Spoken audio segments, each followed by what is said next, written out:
All right, let's watch our MC squeeze into this awkwardly tight suit, marrying a woman who probably saved his contact as temporary husband, his own relatives. And so-called friends constantly mocked him behind his back, calling him a gold digger punching. Way above his weight class, they whispered he was just a glorified stand-in.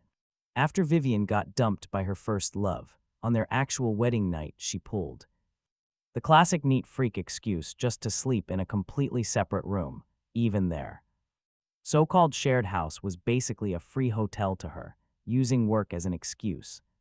She ghosted her own home, not returning for half a month, but Ben didn't make a fuss, didn't throw a single tantrum. He just kept pouring all his effort into treating her perfectly. That was until a little over a month ago, the night Vivian's first love returned from abroad. Ben accidentally overheard the teary-eyed man ask her, "Now that I am back, are you still willing to give me a home?" Vivian stayed totally silent for a moment before firmly answering, "I am willing." At that exact second, Ben realized his free trial as a husband was officially over.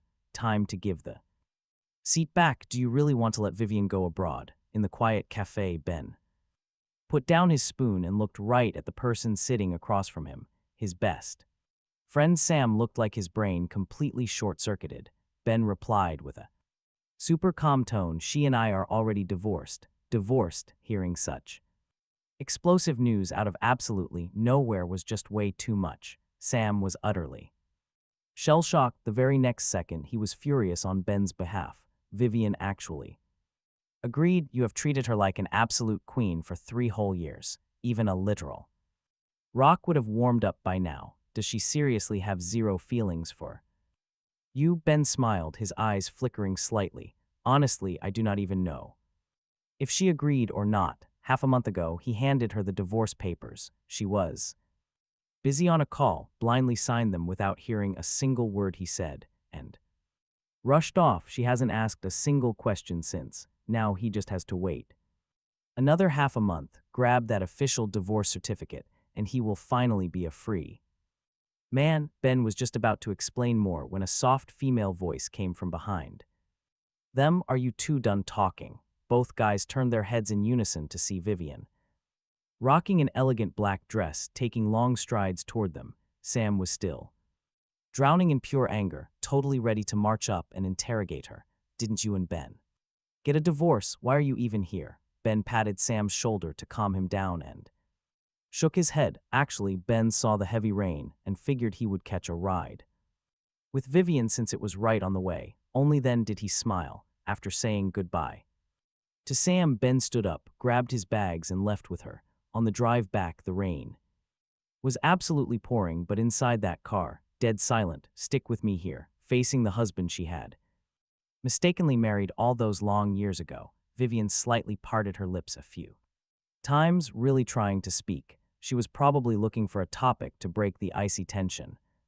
But realizing she had not been home in half a month, she opted for a painfully long, awkward silence. Finally, as if suddenly remembering something important, she asked, "Ben, that document you asked me to sign half a month ago, what exactly was it?" Ben twitched his lips, just about to answer her, when Vivian's phone started ringing loudly. "Vivian, I drank way too much. My head is killing me. Can you come pick me up?" Vivian gripped the steering wheel so hard her knuckles turned white. "Chad, I have told you so many times that I am married." The other end of the line went completely silent for a moment. "All right, get this," Chad sneers. "So what if you're married?" The groom was supposed to be me anyway. That arrogant tone completely shatters the tension. For 3 years of marriage, Ben had only seen his wife absolutely calm, freezing cold, and totally composed, but right now, she completely loses it. Vivian slams the brakes so hard the tires scream on the asphalt, nearly launching Ben straight through the windshield. "So are you coming or not?" Chad pushes, then dead silence hits. "I am sorry, I won't bother you anymore." He hangs up, but Vivian's face does not improve at all. She looks furious, tapping her fingers aggressively against the steering wheel. After a long, tense pause, she finally gives in. Sighing heavily, she texts back, "Send me the address." The location immediately pops on The screen, she turns to Ben looking totally guilty. He already knows what she is about to say, so he just beats her to it. If you are busy, just go, I can catch a cab. Ben opens the car door, stepping out into the pouring rain with his umbrella. Looking super guilty, Vivian mutters softly, I will return to you when I finish. Ben nods. He stands alone, watching the shadow of her car speeding off into the night. His eyes show real heartbreak. Amidst the massive downpour, Ben shoots Vivian a quick text. The document you wanted is in the glove box on my side. If you really want to know, just read it. It takes a solid half-hour for Ben to get home before Vivian actually texts back.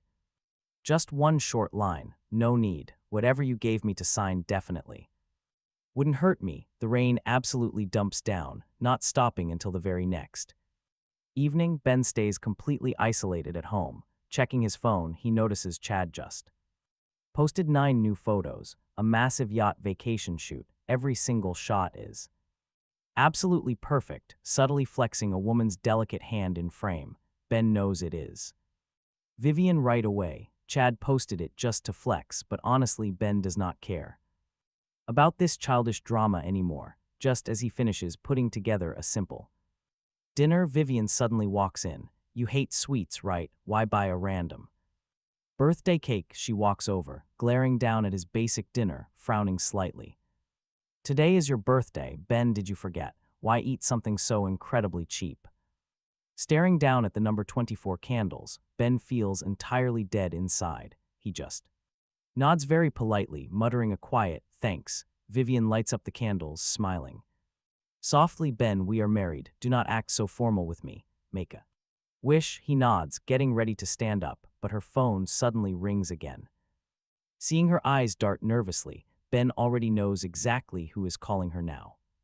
He sits back down. Predictably, 1 minute later, she hangs up the phone and walks right out, listening to her car engine fade into the distance. A deeply bitter smile touches his face. He leaves the room completely dark. The flickering candles cast his lonely silhouette on the wall. He presses his hands together, making his 24th birthday wish. He wishes to stop loving his wife. 3 days later, we head to the tech department class of 2021 reunion. Ben arrives, only to see Vivian there too. Everyone surrounds her like an absolute superstar. But she walks straight over and sits right beside him. Seeing them together, the room gets super awkward real fast. Ben knows he is the main problem here.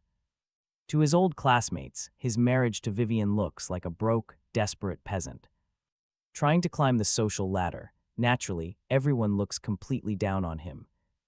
You and I know Ben didn't care about their toxic whispers. He just sat there, quiet. The class president finally showed up, hauling a massive cardboard box, and greeted everyone. I brought you all here today for 2 reasons. First, to catch up. Second, remember that activity where we wrote letters to our future selves 5 years ago? Well, time is up. We are reading them together today. Instantly, the room exploded into excited chatter. They decided to make a fun game. Out of it, everyone picks a random letter and reads it aloud. I will go first. The loudest guy in the class pushed right through the heavy crowd and grabbed the first envelope. The people around him, starving for gossip, urged him on. Hurry up, open it. He cleared his throat, ripped it open, and read. To Ben, 5 years from now, how are you? I am writing this letter under the sun. I have no idea where you are or what mood you are in reading this, but I need to convey my current feelings to you. Well, after hearing that first part, the entire room fell dead silent. Then, a massive wave of eyes slowly shifted straight toward Ben. Vivian, who was glued to her phone, suddenly looked up. Pure shock hit her face as she stared right at the person beside Ben. Tracy. Ben kept a total poker face, but knowing what was inside that specific letter, his heart was absolutely pounding. The reader shot Ben a smirk and happily continued. Reading, this year you are 19. You like Vivian, but she has no idea, honestly. Even if she knew, nothing would change because she already has a guy she likes. This secret crush is a total dead end. You might be asking me if you know it is a dead end, why not give up? I will tell you what I Love is her youthful charm, her absolute bravery to charge forward through any crowd. It is her accidentally picking up my dropped book in the cool evening breeze. It is her polite, totally sincere attitude, even when shooting down other guys' confessions. Every single week at morning assembly, the guy straining his neck just to peek at her until it hurts is me, hearing she got hurt dancing, then braving a massive storm too. Sneak medicine into her desk, me, the guy who stayed up all night just writing her name in his diary, me. Maybe in this lifetime she will never even remember who I am, but that is fine. A secret crush is just a beautifully chaotic one-man war. After that letter dropped, the room was so silent you could hear a pin drop. Vivian completely froze. Her mind instantly flashed back to that exact year, too. That disaster wedding she desperately wanted to forget. She remembered how, amidst all those mocking stares, the one person who stood up without a single second of hesitation and walked firmly right to her side was Ben. Now, you and I see the truth hit her. She finally realized why he married her, not to climb the social ladder like everyone claimed. It was simply because Ben had secretly loved her for all those long, silent years. In that exact instant, her frozen heart suddenly and inexplicably started racing like absolute crazy. Overwhelmed with heavy emotion, she desperately wanted to ask Ben about those deep questions burning inside her chest, but right before she could even open her mouth to speak, Chad called her phone. Vivian, I am downstairs at the club right now. Blocked by debt collectors. Before he could even finish his sentence, Vivian's entire expression turned lethal. She abruptly stood up and dashed straight down the stairs. Seeing that aggressive group of thugs, she immediately led her crew to charge right in, fists swinging. Fueled by absolute rage, she hit hard and ruthlessly, just brutal. Were enough to make someone cough up blood. A whole group of guys rushes in, quickly shielding Chad behind them. Vivian, she grabs a heavy iron pipe lying nearby and smashes it right into the thug's arm. A blood-curdling scream echoes through the air. You and I follow Ben downstairs, just in time to witness this exact scene. Looking at that bloody, basically shattered arm, he is completely stunned. He instinctively looks up at Vivian, watching her shield Chad as they walk away. The girl who was utterly ruthless a second ago is now so soft and gentle, comforting the guy quietly. This right here is a level of care Ben has never received. He lowers his eyes, burying those emotions deep inside, lets out a bitter laugh, and quietly turns around to head home. It is not until dawn that Vivian finally returns, seeing Ben sitting silently on the sofa. She finally remembers to offer an excuse. Ben, they were all just classmates today. I could not ignore Chad.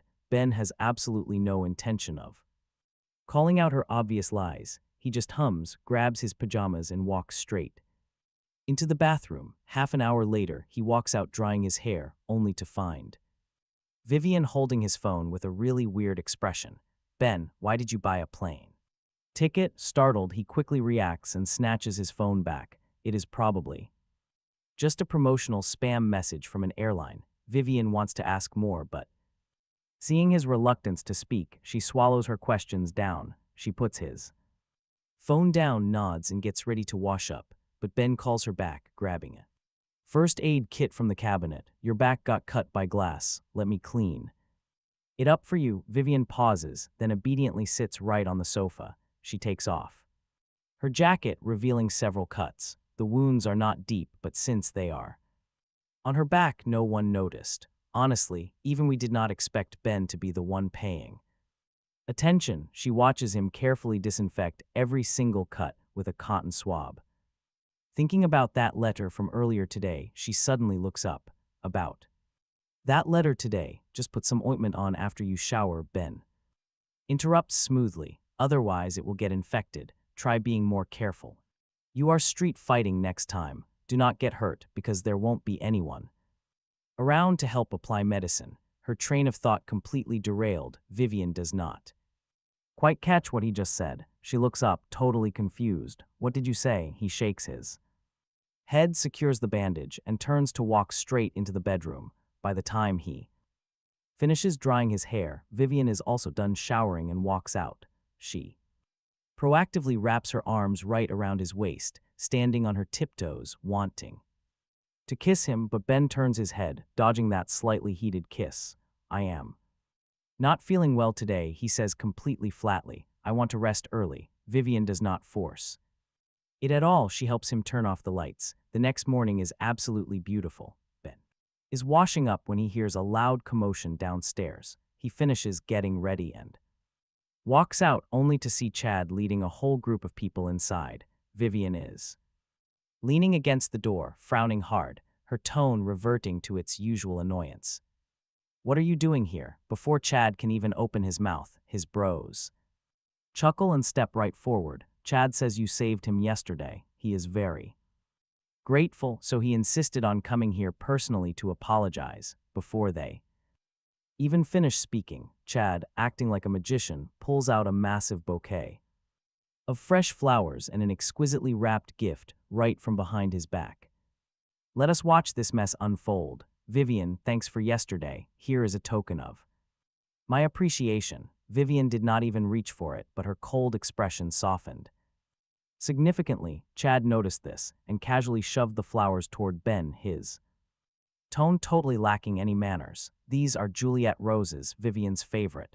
Hey, do Ben a favor and put them in a vase. Vivian frowned slightly, a sharp hint of coldness entered her voice. Do not stick my name on things you like. Plus, Ben is my husband. Do not order him around like a servant. The atmosphere in the room instantly dropped below freezing.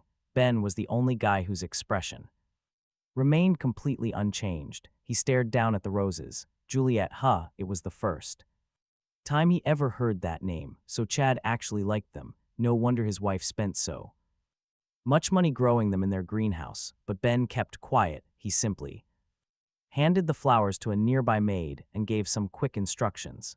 Please go grab a few crystal vases from the display cabinet upstairs and bring them straight down. Chad shot Ben a very loaded look. Ben pretended not to notice anything and carried his breakfast right out to the balcony, separated by the glass window. He could clearly hear their entire conversation inside. Hey, Vivian. Is this the paper crane I folded back in elementary school? Why did you keep it sealed in a crystal box? Do you love it that much? I will make you a whole box tomorrow. And is this that maple leaf we found at Shangyun Mountain? You even made a bookmark out of it and saved it. Hearing Chad gasp dramatically, like he just dug up ancient treasure, Ben remembered the very first time he moved into this villa. He had asked Vivian where all those items came from. Just little gifts from a younger cousin in kindergarten, so I saved them, she had claimed. Back then, Ben foolishly believed his wife, completely ignoring the deeply conflicting emotions hiding in her eyes, that undeniable mix of love, lingering attachment, and bitter regret. These were clearly the lingering remnants of her grand romance. Stick with me here. After a noisy morning, Chad offered to treat everyone. Vivian immediately refused him. No need, you have done enough, please leave. Chad acted totally deaf. He just grabbed her hand and pulled her straight toward the door. His buddies, afraid she might bail, casually dragged Ben right out the door with them. The whole group drove out to a hot spring resort. Ben barely knew them, so he definitely could not blend in. Ben refused to join their silly circus anyway. He sat alone in a corner watching them cheer, drink, and party. Vivian finally noticed his discomfort and walked over, aiming to pour him a nice glass of juice. Ben was just about to accept it, but she suddenly bolted up and marched straight into the noisy crowd. She snatched a glass of whiskey right before it even touched Chad's lips. Then a furious shout echoed through the room. You are allergic to alcohol and you still dare to drink? Do you have a death wish? Chad blinked, looking at her with a completely innocent expression. I thought this was juice. Someone just handed it to me. Why are you so mad? Saying that, Chad casually took the glass of juice from her hand, his eyes curving into a warm smile. Thank you. Vivian froze, her hands balling into tight fists. Ultimately, she said absolutely nothing. She turned around, walking straight back to her original spot, and awkwardly handed the whiskey in her hand over to Ben. Looking at her guilty demeanor and that orange liquor resting in the glass, Ben did not reach out. He grabbed his bag and stood up. "I do not drink," he said. Softly, "I'm hitting the hot springs first." Right then, Vivian finally realized that she had handed him the completely wrong drink. Her mind was so full of Chad, she'd accidentally given Ben hard liquor instead of juice. She wanted to explain herself. But Ben was already gone. He walked off before she even had a chance to speak. The steamy hot spring finally relaxed his exhausted mind. He leaned against the stone wall, watching that endless white steam roll by, and slowly felt sleepy. He passed out without even realizing it, maybe because he was so used to their constant drama he completely missed the loud knocking outside. Vivian called out his name repeatedly. Getting absolutely no response, she started panicking and forcefully pushed the heavy door open. Seeing Ben totally unresponsive, her heart actually skipped a beat. She hurriedly jumped right into the water to prop him up. Ben groggily opened his eyes, losing his balance. He had absolutely no choice but to grab onto her shoulders.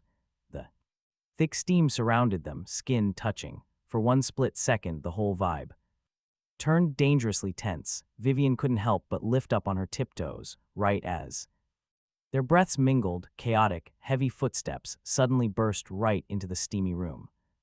Chad stormed in right behind them. Seeing this exact moment, his smug smile instantly froze. He bit his lip hard, trying to hide the pure shock, and hurt in his eyes, clenched both fists and bolted.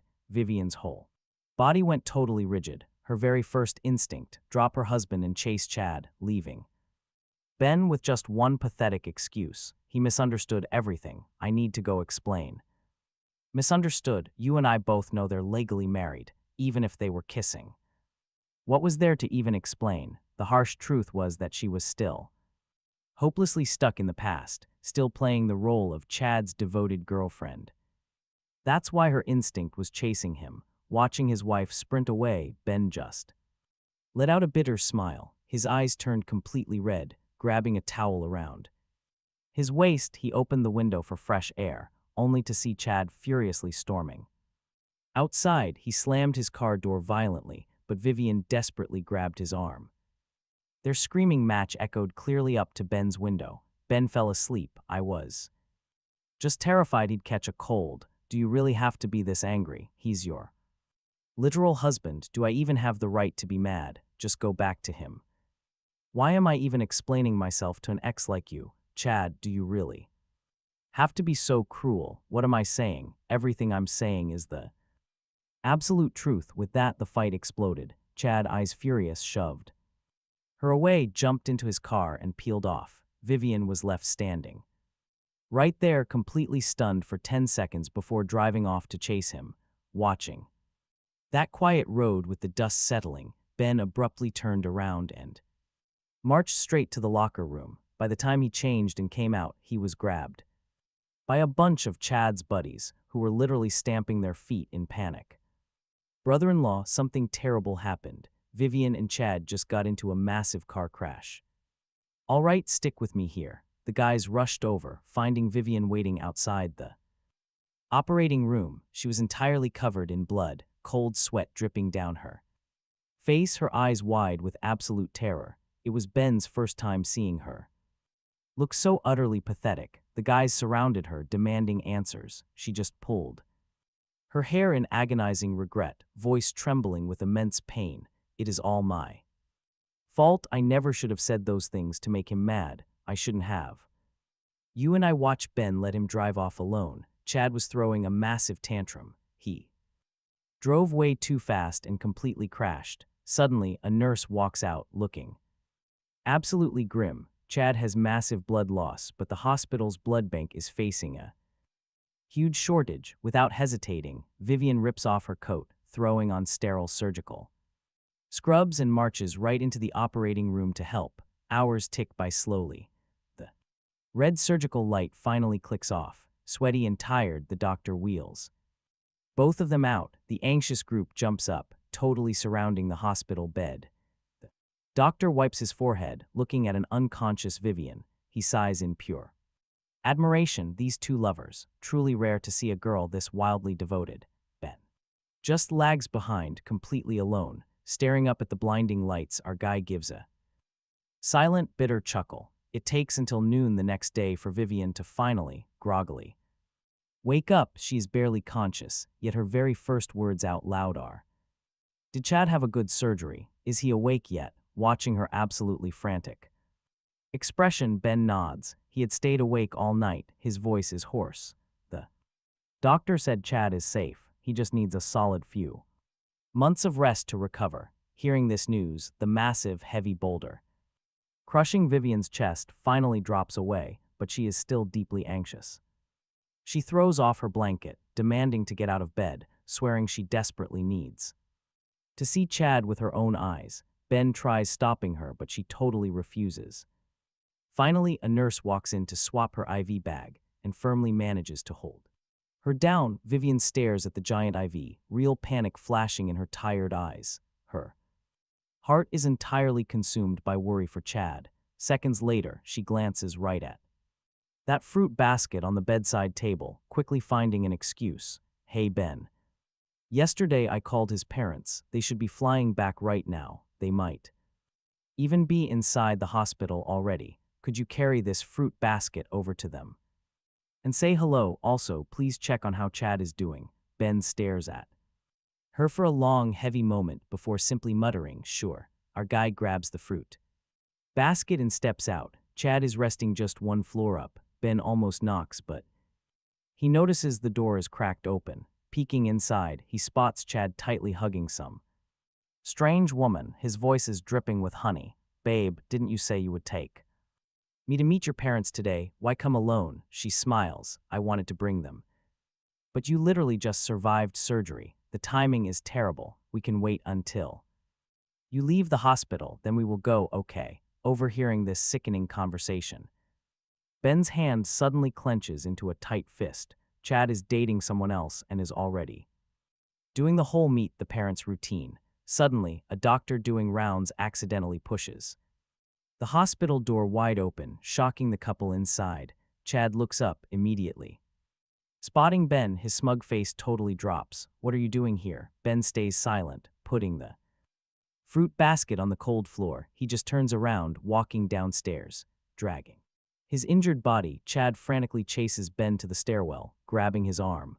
"Are you planning to go snitch about me to Vivian?" Ben tilts his head, glaring at the pure panic flashing across his rival's face. His voice goes ice cold. "You have a girlfriend right now. Why are you still stringing Vivian along, refusing to just let her go?" Hearing that question, Chad raises an eyebrow. His expression quickly returns to its usual arrogant self. "Honestly, brace yourselves. I like having my cake and eating it too. I like playing both these girls in the palm of my hand. I enjoy how well they treat me." Ben couldn't hold back. "Must you really trample on her genuine feelings for you like this?" Seeing Ben's righteous anger, Chad just let out a scoff, his voice dripping with pure arrogance. "I've got the charm to make them all go crazy for me, even Vivian the heiress is absolutely no exception. What are you jealous? Just admit it.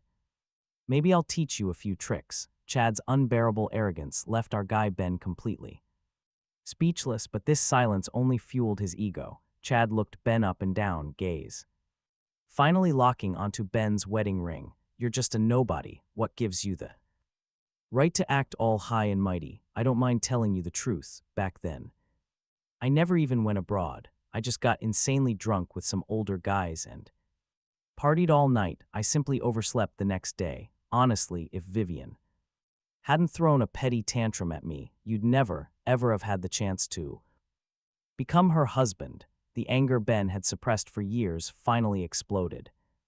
He couldn't hold back anymore. Ben raised his hand and slapped Chad hard across the face.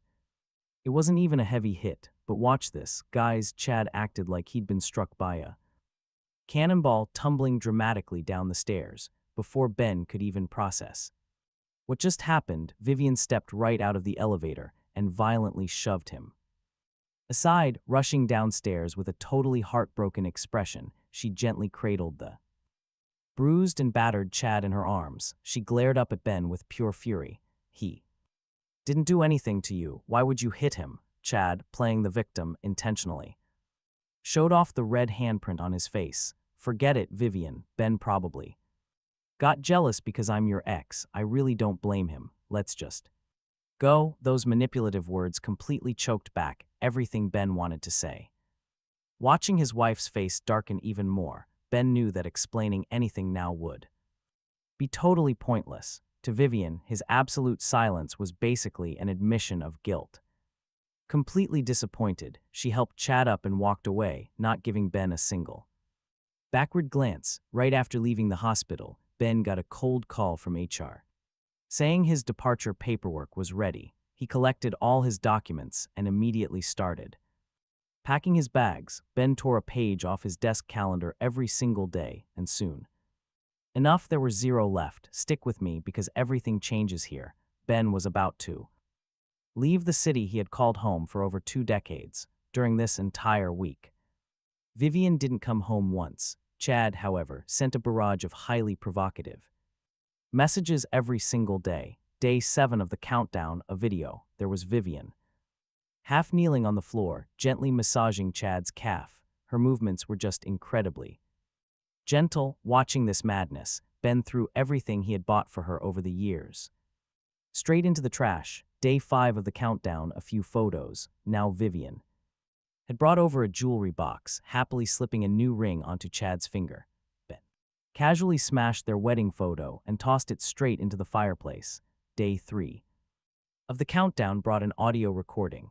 Vivian was asleep, softly murmuring Chad's name, her tone deep and sincere. Ben packed up every single gift she had ever given him since they got married and shipped it all off to a charity. The massive villa he once considered a real home slowly emptied out. The few belongings Ben actually owned were neatly boxed up. The household staff, watching this brutal severance unfold, grew super anxious and asked him several times what was going on. Ben just smiled, his tone incredibly light. It's just a divorce. Did the miss agree to it? I don't know, but I think if Vivian saw the divorce agreement right now, she would probably be.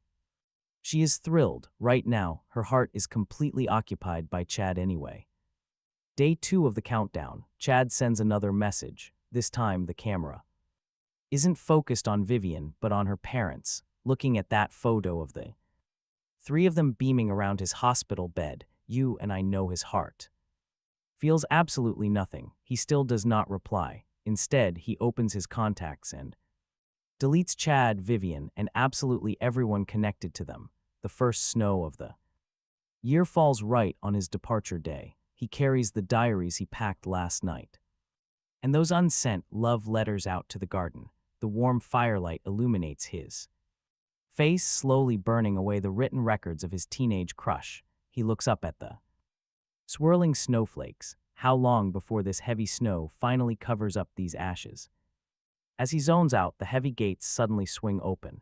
Vivian, whom he hasn't seen in days, is finally back. She glances at him squatting by the fire, then walks straight into the living room. Coming back out, she stops right next to him. Spotting those light pink envelopes, she inevitably remembers that old letter from their reunion, and her heart, angry for so incredibly long, finally softens. I have been busy lately. Give me a few days to finish up and we will have a proper talk, okay? Talk about the divorce. He just chuckles, softly looking right up at her. His voice is totally detached. No need, I already gave you what you wanted a month ago. What thing? What are you talking about? Vivian is about to ask when her phone chimes repeatedly. She opens the messages and her eyes instantly curl into a smile. Seeing that expression, our guy simply tosses the very last love letter into the fire and stands up. His tall frame blocks the burning flames behind him. By the time Vivian finishes replying, the letters are burned to a crisp. She completely forgets what she was asking. He personally walks her to the door and opens the car door for her. A cold gust of wind blows by. Seeing him dressed lightly, she tells him to go inside before he catches a cold, but he deliberately stays by the door to see her off.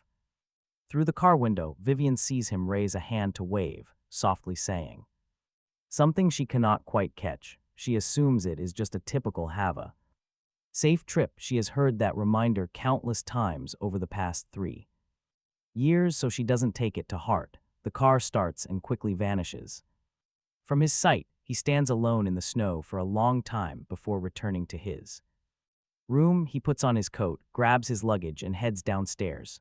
The snow is falling heavier now, landing right on his head. From a distance, it looks like white hair. A taxi pulls up in front of the villa. Before getting in, he turns back for one last look and repeats the words she missed. Goodbye, Jing Bei. Goodbye, Vivian. Meanwhile, Vivian drives straight to the hospital. Today is the day Chad is finally getting discharged. Last night, he whined about wanting to look at childhood photos, which is exactly why she made a trip home.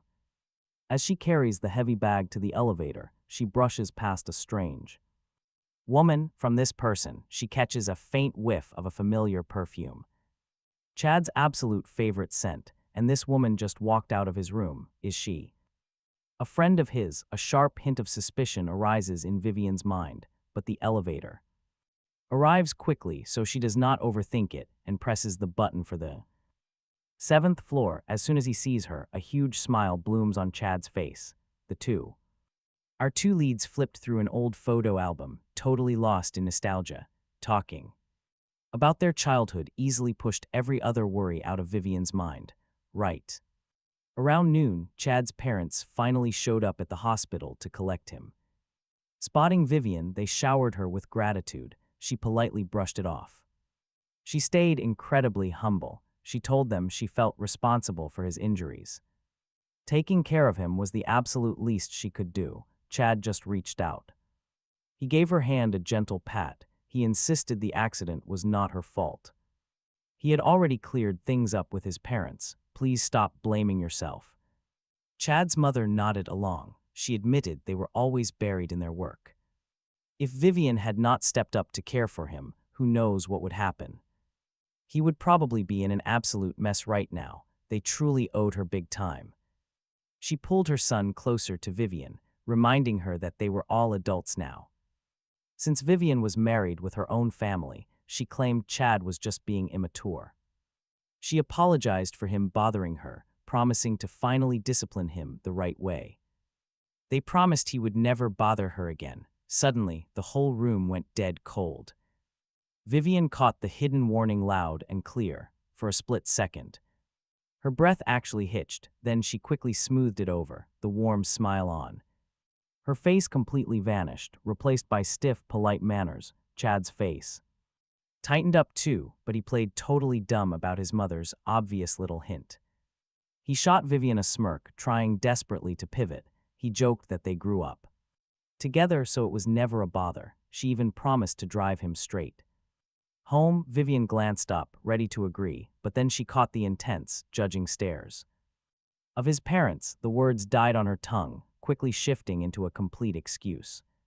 She lied, saying her secretary just called about a massive emergency over at her company. Since his folks were already here, she figured she would stop intruding on their family. Without another word, she spun around to leave, but before she could even take 3 steps, his mother called out, pressing that old photo album right back into her hands.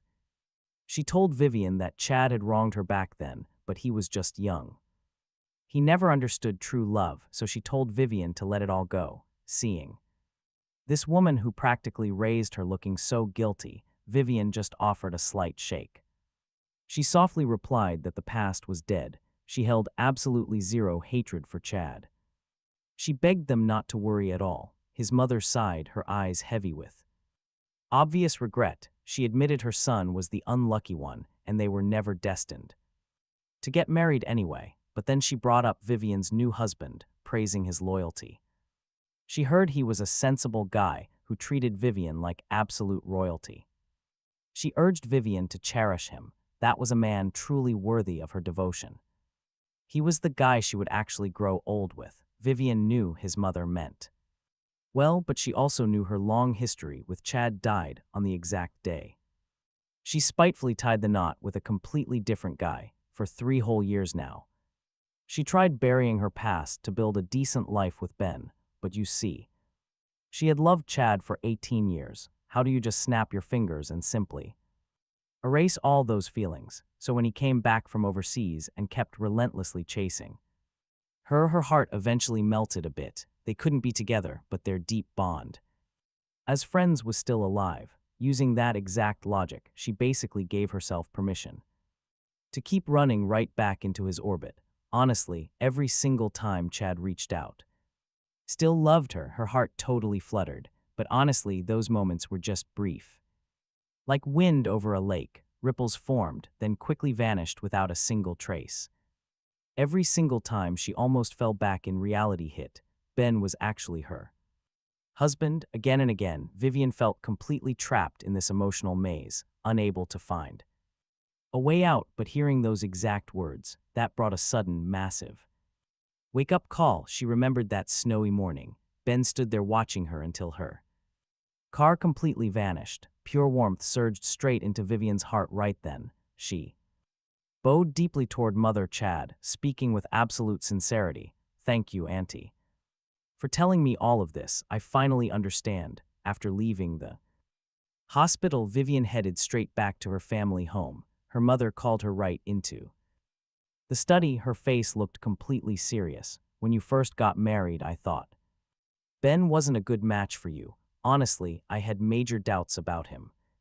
But seeing how he cared for you these past 3 years, perfectly managing the household, taking such good care of us, I finally let go of my old grievances. You are not a kid anymore. There are things I really hate to nag about, but let the past stay dead. Stop clinging to it. You have such a good eye for people. You chose a fantastic husband. Settle down now and live a happy life. Marriage is not like dating. It is like a slow-cooked meal. It is purely about endurance. You and Ben had zero romantic foundation before tying the knot. Plus, you are both so young. There are simply things you must communicate clearly and quickly to stop huge, nasty misunderstandings from piling up. Do you get it?" "Yes, Mom." Vivian absolutely did not expect her usually strict mother to say such emotional things, but deep down, she knew her mother was totally right. Bowing respectfully, she replied, "You are right, I know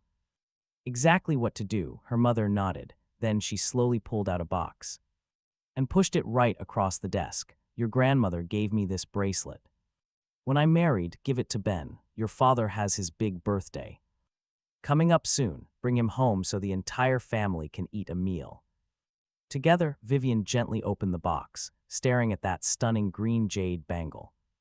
Inside, she was completely stunned. Now, let's flash back to her wedding 3 years ago. It was an absolute disaster. Chad called in, loudly announcing over the phone to every single guest that the wedding was officially canceled.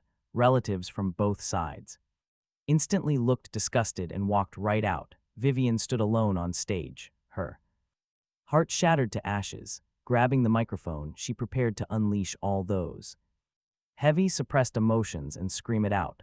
Honestly, she had no clue what she was going to say until Ben suddenly stood up, got shoved backstage by her terrified bridesmaids, and then stepped right into her line of sight. Only then did reality hit as the wedding music played. She clearly remembered him, wearing that slightly oversized suit, marching firmly toward her, step by steady step. He stood right beside her, facing thousands of cruel, mocking stares from the crowd below without showing a single hint of fear or hesitation.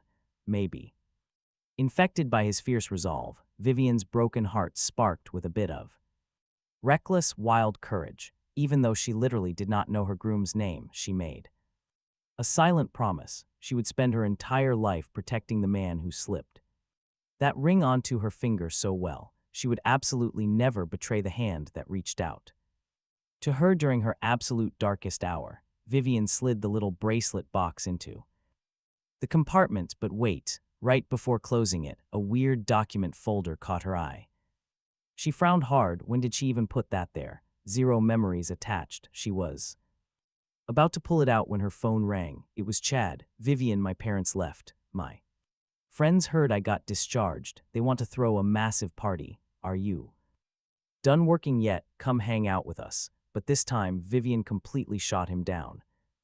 Zero hesitation. Chad's voice instantly dropped, totally ready to start. Whining like usual, she just used a fake meeting excuse and hung up the call. She shut the car compartment and drove straight home. The huge villa was suspiciously quiet today. Vivian glanced around. Something in the living room was completely missing. Her old hair clip she left right on the coffee table months ago, the water cup on the dining table, even the sofa pillows, every single one was gone. Just trivial little things her husband Ben had bought her. Normally, she never would notice, but honestly, you and I can tell something felt seriously off today. She flagged down the butler, demanding to know why half the house was suddenly empty. The master threw them out. The old man answered politely. He slowly looked up, checking her reaction. He hesitated, then asked, "Miss, are you really going to split with the master?" Before he finished, her phone buzzed loudly. "Hey, Vivian.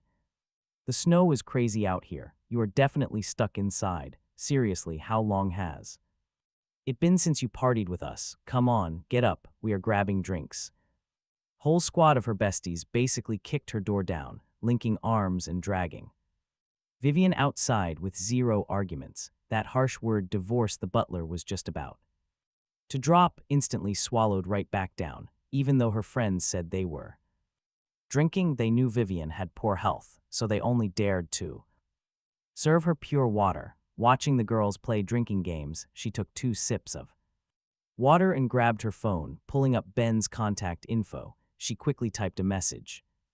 "Did you head out today? Where exactly are you? When are you coming home? Send me your location right now. I will pick you up. The roads are super slippery with all this snow. Be careful." But right before hitting send, one of her close friends hung up a call, looking completely pale. She yanked Vivian up and suddenly shouted at the rest of the table, sounding totally frantic, "Get up, we are moving. Change of venue now. There is some crazy juicy drama." Everyone was super confused by her messy rambling, but hearing about drama, the whole squad got hyped and crammed into the cars anyway. During the ride, they kept demanding the location, but her friend stayed totally silent. She just kept stealing these guilty sideways glances at Vivian. Their random destination was some bar they had never visited. Right before stepping out of the car, her friend pushed Vivian up front, saying something totally cryptic. "Look, Vivian, there are certain rumors I have been hearing for a while now. I swear I held it in until I physically could not anymore. Whatever you see inside, please do not blame me. I am only doing this for your own good." They were childhood best friends.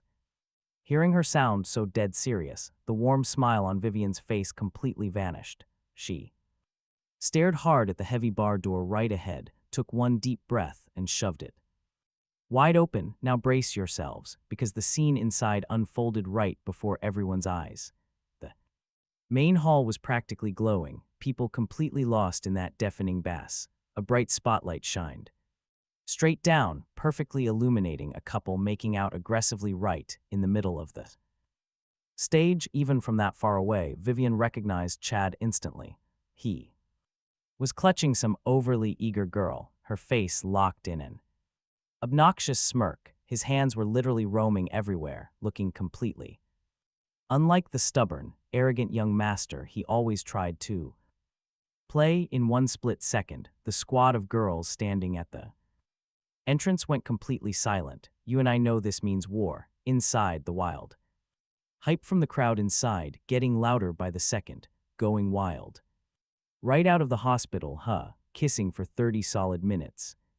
How are they even breathing? They are obsessed, so what if they kiss? You jealous? Stop right there. Chad has been with her for half a year now. He is not bored yet. How long do we think this chick will last? Longer than Vivian. Do not overthink it. Chad is literally just playing around. Look at Vivian, dumped 3 years ago, yet whenever he feels like it, he just strings her right along. Hearing those guys spit such absolute trash, Vivian's best friends absolutely lost it. They were not taking this disrespect. They pushed right through the crowd. One marched over to kill The music, another, flipped on the glaring lights. The rest stormed onto the stage and ripped the kissing couple apart. That brutal interruption instantly killed the entire party vibe. Chad snapped back to reality, staring at these furious intruders who seemingly ruined everything, his face twisting in absolute rage.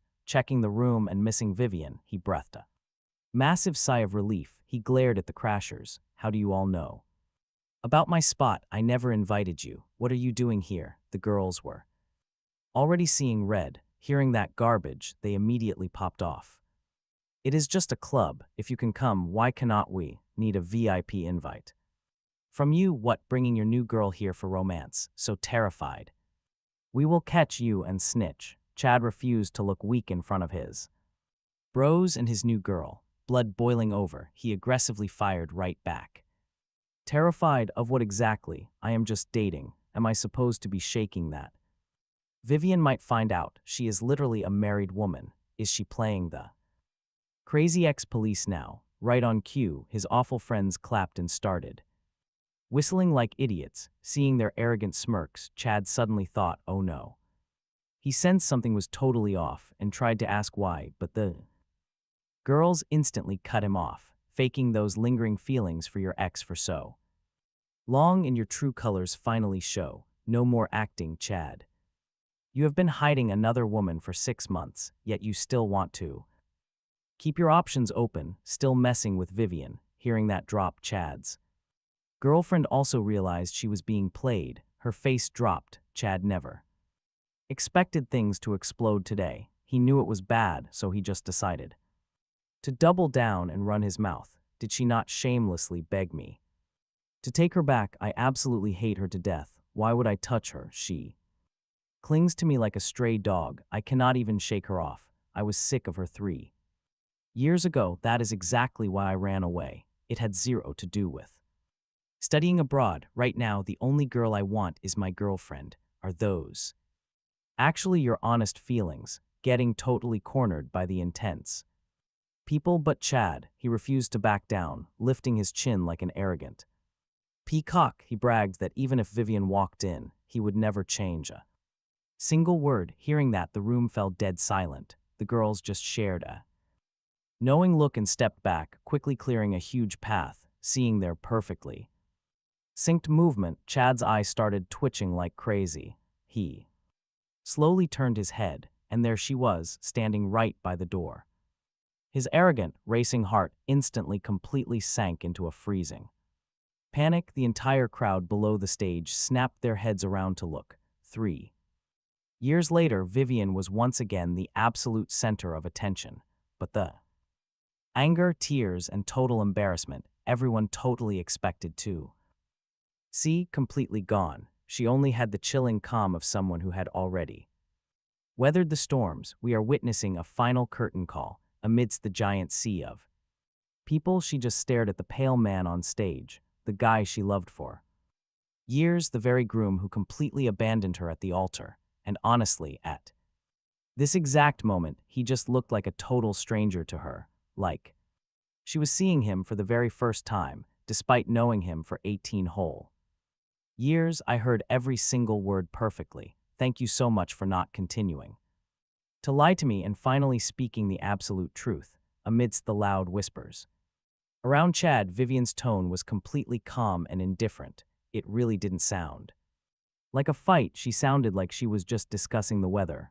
Watching her act like this, the girls suddenly remembered a crazy scene from 3 years ago when Ben first stepped up for her. His expression was exactly the same as hers right now. His tone was totally identical. His bold declaration was exactly the same. I am currently single. If you do not mind, I can be your groom. Vivian just calmly announced this to the entire shocked audience. Then she lowered her eyes, a real smile finally touching her lips. She thought about Ben too, but only right now did she actually realize just how much massive pressure Ben was under when he stood beside her that day. Just how incredibly careful he had to be. A quiet guy, willing to risk absolutely everything just for her sake.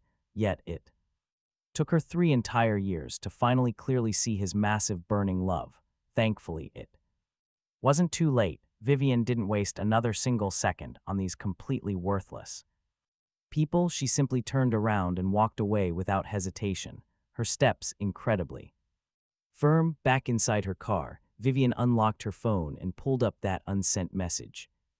She finally hit send, but as she stared at the bright screen, a huge glaring red exclamation mark popped up. She stared in shock at the send friend request notification at the bottom, just blinking rapidly. She quickly checked the name in the middle, checked the profile picture on the left. No mistake at all. It was definitely Ben, but why on earth would he randomly block and delete her? She didn't understand. She desperately tried sending a few more messages. Blocked, 100% blocked, her once calm mind was now crashing with panic. You and I know that feeling. Logic told her something bad definitely happened, but her racing emotions desperately fought to bury that logic, searching for any excuse to comfort herself. He still saw her out the door this morning, just like usual. He looked completely normal. He even waved goodbye. Maybe he just hit the wrong button. Vivian really tried to mentally prepare herself, but her car, just blindly speeding down the road with the pedal to the metal. You feel that panic. She blew past 10 red lights just to get home before dark, but the house, completely cold and desolate. So quiet it honestly did not even feel like her own place. Then she saw the kitchen lights on. Ben must be inside making hangover soup, right? She practically rushed straight in. Yeah, there was soup on the stove, but only a maid was watching the fire. Startled by Vivian, she clumsily bowed and hastily scooped up steaming bowl for her. Vivian had not drank anything, but she took a sip of the hot soup anyway. Wait, it was not that familiar taste at all. Vivian frowned hard. Did the master not make this? The young maid's eyes widened in sheer panic. She stammered an apology. I am sorry, miss. Before the master moved out, he taught me the soup recipe, but I barely remembered it. Please wait just a second. I will make a fresh batch for you right away. But out of that whole messy exchange, Vivian only heard 2 words. Moved out. Her wildly beating heart plummeted straight into a cold, dark abyss. When did he leave? This morning after she left the living room, the bedroom, the study. Vivian frantically searched every single corner of that massive house, but there was zero trace of Ben. Hearing the commotion, the old butler hurried over. Seeing her totally crushed, panicked expression, he finally asked the heavy question choking him. Miss, why did you agree to divorce the master? Divorce. Hearing that word, her whole world spin. She never heard Ben mention any divorce. Why did everyone suddenly assume she wanted one? She frantically racked her brain, desperately trying to recall everything that just happened recently, digging for clues. Ben acting super weird at the cafe. That plane ticket she barely glanced at, those super cryptic words he dropped this morning. I already gave you what you wanted. Remembering that heavy statement, her panic absolutely skyrocketed. She immediately ordered her secretary to track down Ben while she personally drove out to look for him. She hit his pre-marriage apartment, but get this, she arrived only to find the windows completely sealed shut. The neighbors said Ben came back yesterday, trashed a ton of stuff, and looked like he was leaving for a huge trip. Right then, a text from her secretary dinged. Boss, I found out he bought a ticket to San Francisco 2 weeks ago. His flight left this morning. He probably landed by now. So Ben did not just move out, he actually fled the country. Realizing this, she felt a bone-chilling coldness in her chest. She could not understand why Ben would suddenly demand a divorce and vanish without a trace, becoming her husband. Staying by her side, was that not his dream? After telling her secretary to book a flight to America, Vivian slumped into her car. She did not drive, she just leaned back, staring totally blankly at the blocked chat screen. Her phone, dead for a whole day, flashed a low battery warning. She popped the glove compartment to grab a charger cable. Her eyes suddenly locked onto a document folder. This time, she finally opened the folder. Sitting there for a whole month, the exact moment she saw the words divorce. Agreement. Vivian began shaking uncontrollably, but she desperately forced herself to stay. Calm, flipping page by page until the end, seeing her own handwritten. Seeing her own signature there, Vivian completely froze. A divorce agreement. Why? She had absolutely zero memory of signing this thing. Her brain went into total overdrive, scrambling to piece together the missing clues. It hit her. Ben was the one who handed this to her, the only time. He asked for her signature was a month ago. He claimed he had a gift. In a rush, she didn't even check the paper. She just signed it and left. Then Ben tossed it into her car, begging her to actually read it. Well, exactly 1 month had passed. This agreement was legally binding now, and Vivian. She hadn't glanced at it once. Those flimsy pages suddenly weighed a ton. Right then, she finally understood the real reason why Ben wanted to leave. He saw right through her. He knew her heart was wavering in their marriage. He figured she would run straight back to Chad, so he just beat her to it. That so-called gift, total freedom, a signed divorce agreement, he decided to fulfill the stubborn obsession she just couldn't let go of for years. Meanwhile, let's catch up with Ben. His plane touched down in San Francisco right at mid-afternoon. Standing by the main road, he finally reunited with his old college professor, Diana. He hadn't seen her in forever, back during his senior year. She actually quit teaching to start her own business. After 3 grueling years, she successfully carved out a massive foothold in Silicon Valley, and Ben. He officially accepted a job offer from her, deciding to move completely overseas. This brilliant woman in her early 30s was always super approachable with her students, and honestly, the corporate world made her even more down to earth. The moment she spotted Ben, she waved frantically. Ben, long time no see. He pushed his luggage over, grinning widely. Professor Diana, long time no see, she laughed. I resigned, drop the title, just call me Diana from now on. Her warm, straightforward personality made him feel so much better in this totally unfamiliar foreign city. He didn't hesitate, immediately calling her Diana. Smiling, she pulled him straight toward her car, driving to his new place. They chatted endlessly about the past, from boring classes to graduation day. It felt deeply nostalgic. Ben, 6 months before your master's graduation, I actually invited you to the US. You said no, so what sparked the sudden change of heart? His eyes froze for a quick second before acting completely normal. He thought for a few seconds, carefully weighing his words. Back then, I had zero clue what my path was. And honestly, family stuff kept me from leaving, but now I've really thought it through entirely. Since my future is basically a blank slate, I'm just going for it. Who knows, maybe stepping out of my bubble is exactly what I need.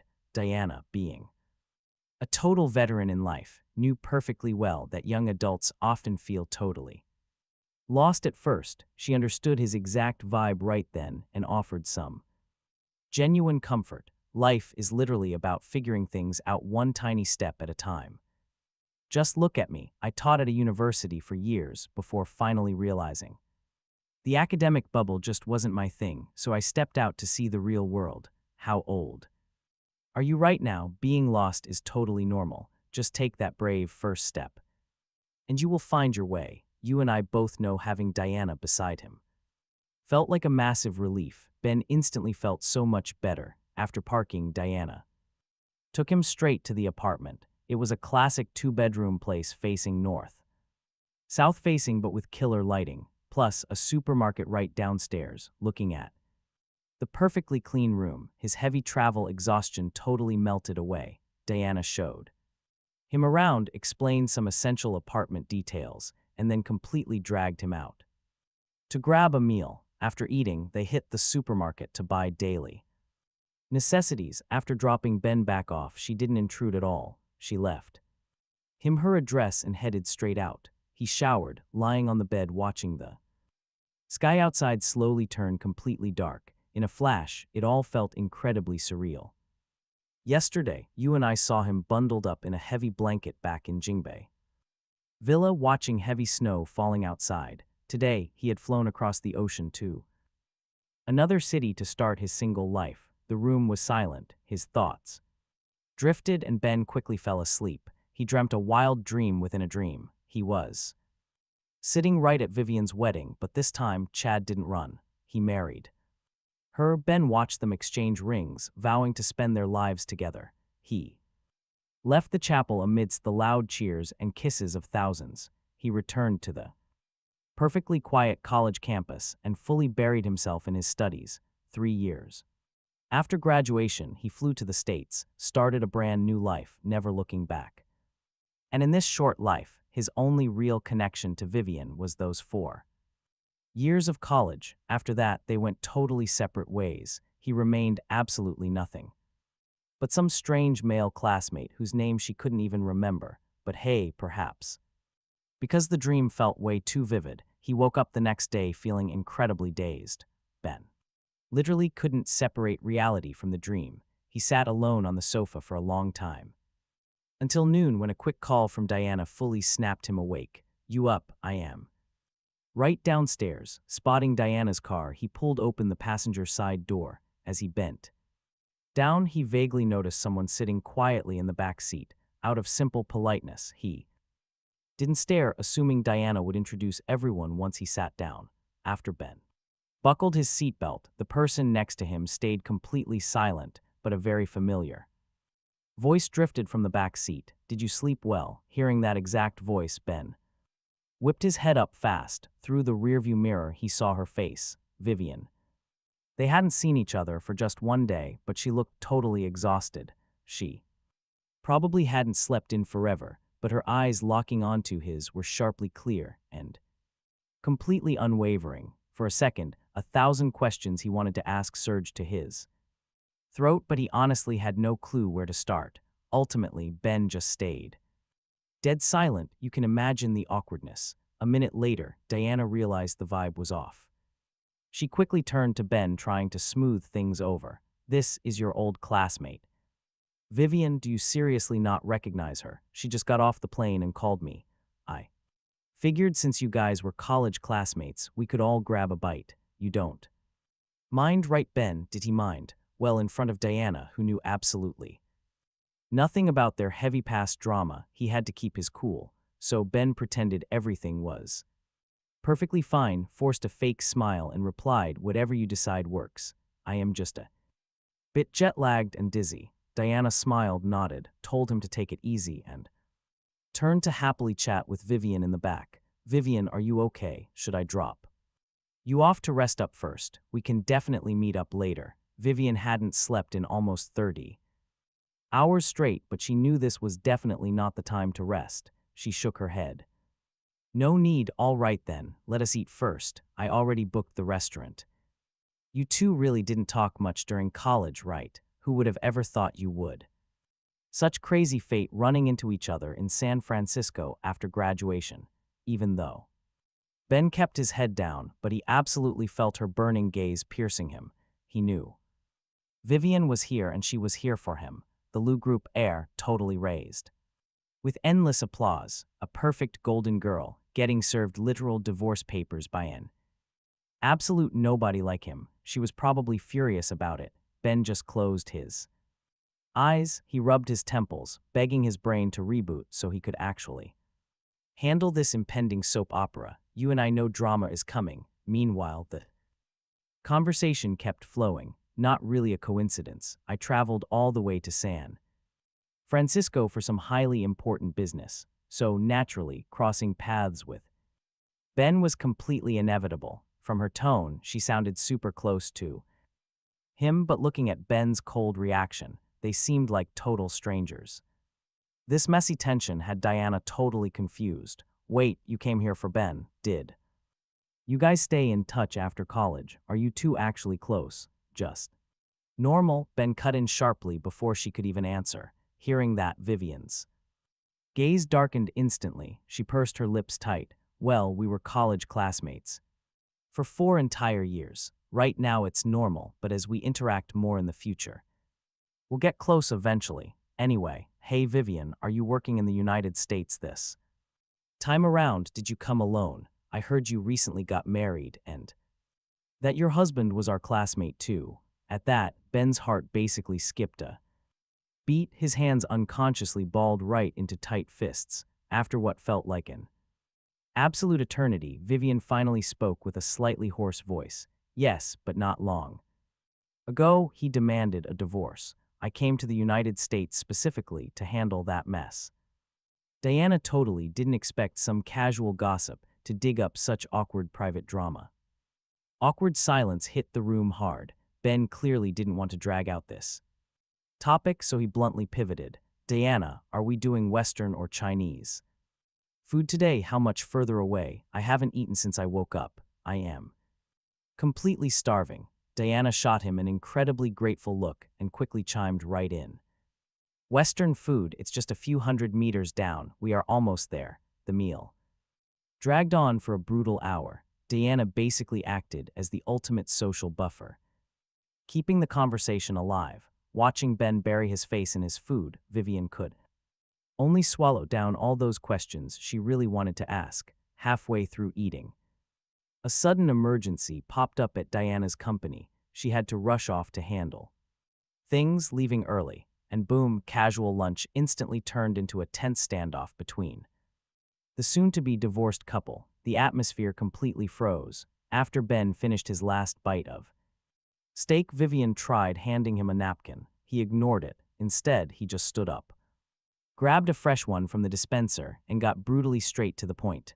Cold tone, whatever you want to say it right now. Vivian's extended hand froze midair. To her, even though it had only been a single day, the guy standing there was totally different from the soft, mild-mannered husband she remembered. Honestly, you and I have to wonder, had he changed, or had she never truly seen the real Ben? Thinking back on their 3 years of marriage, aside from intimate moments, she rarely even looked at his face or paid any attention to his feelings. Ben was always like a pool of still water, no wind, zero waves, no ripples, just quietly waiting right there where she could easily find him. Over time, she had completely forgotten where this deep water even came from, and why did his love suddenly vanish, just when Vivian had grown entirely used to it? This quiet affection started moving again, pulling away from her, heading toward an unfamiliar distance she could barely even reach. She frantically chased after it, only to realize his devotion was never as permanently static as she imagined, nor would Ben wait around for her selfish desires forever. Everything Vivian believed was just a foolish assumption she had completely made up inside her own head. Now, facing this entirely brand new Ben, Vivian panicked. She knew his final decision to divorce definitely had everything to do with her, so the second they sat down, Vivian sincerely expressed her deep remorse. Ben, I am so sorry. Over the past 3 years, I completely failed as a wife. I gave you a warm family atmosphere, and I took your hard work for granted. He knew she meant every single word, but Ben felt nothing from this delayed apology. He understood that between him and Vivian, this marriage was a mistake from the very beginning. He finally accepted that tying his life to hers was flawed from the very start. It was always doomed to fail, because asking someone who literally never loved him in the first place to build a wholehearted home and life together forever, that was just an absurd expectation, especially since Vivian's heart was still stuck on someone else entirely. The real reason Ben asked for this sudden divorce was simply because he realized how ridiculously naive his hopes from 3 years ago actually were. He just wanted to correct his mistake. It had nothing to do with wife duties or atmospheres. Just file that divorce agreement, send over the official certificate, and transfer the money. That was it, period. Vivian froze entirely. On the flight over, she genuinely believed they still had a real chance. She stayed awake all night planning apologies to salvage their broken marriage, but watch closely. Only now does she realize how absolute his resolve truly is. Looking at Ben's calm, completely unbothered expression, pure panic flashed across her eyes. Her breathing grew heavy. Do we really have to get a divorce? Why? Ben stared right back at her. emphasizing every single word with cold precision.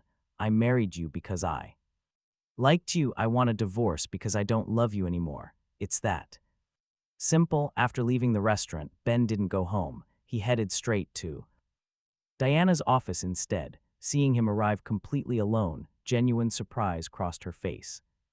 Where's Vivian? She got busy with something else after you left, so I figured. Ben replied, since I start working here soon, I should come check the place out. First, Diana didn't overthink it. Since she had just finished her work, she enthusiastically gave him a full company tour. After hours, they grabbed dinner together. And then Ben headed back to his apartment. Checking his phone, he saw friend request from Vivian. He remembered the exact words she said before parting.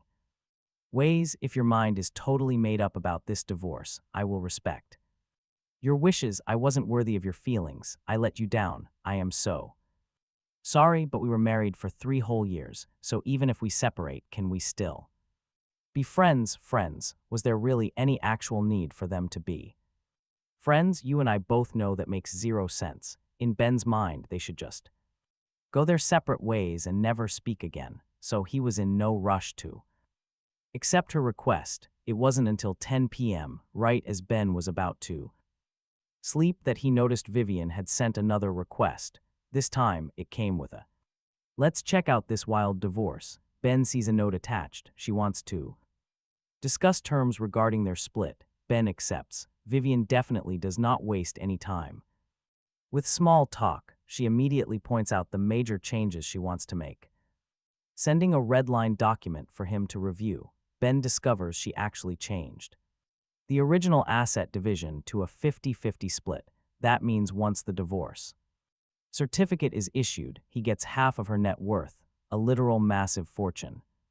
Falling right out of the sky makes him uneasy, so he sends a quick voice message.